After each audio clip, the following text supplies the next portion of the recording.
Aimez vos ennemis, commande le Christ. Aimez vos ennemis, comme si c'était facile, comme si ça allait de soi. Alors que ce qui va de soi, c'est d'aimer ceux qui nous aiment. Et même cela, ce n'est pas si facile. Alors Jésus se trompe-t-il? Demande-t-il trop?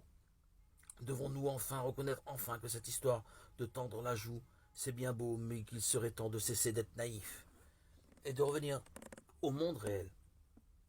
Ce qui est certain, c'est qu'aimer ceux qui nous font du mal, ce n'est pas humain, c'est divin. C'est précisément ce que fait Dieu.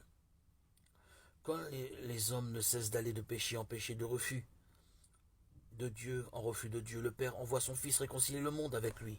Par amour, Jésus se livre entre les mains des pécheurs et nous donne son esprit pour le pardon des péchés. En nous exhortant à aimer nos ennemis, Jésus nous demande de participer à ce qu'il fait lui-même, car il veut que nous soyons pleinement des membres de son corps.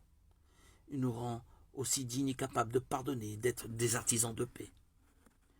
Car Jésus ne fait pas que révéler les choses divines, il révèle aussi l'homme. Si nous ne faisons pas miséricorde, la vie humaine devient impossible. Son pardon, il ne reste de nos actes qu'une responsabilité écrasante où nous devons assumer seuls toutes les conséquences de nos erreurs, de nos faiblesses, de nos manquements. Pardonner à celui qui nous a fait du tort, c'est lui ouvrir une possibilité de se reconnaître responsable de ses actes, parce qu'on accepte d'emporter avec lui les conséquences. Le pardon est ce qui rend la vie possible. Le pardon rend possible de s'engager librement, car on ne s'engage pas seul. Le pardon fait grandir l'amour, car chaque pardon demandé est un acte de confiance dans l'amour de l'autre.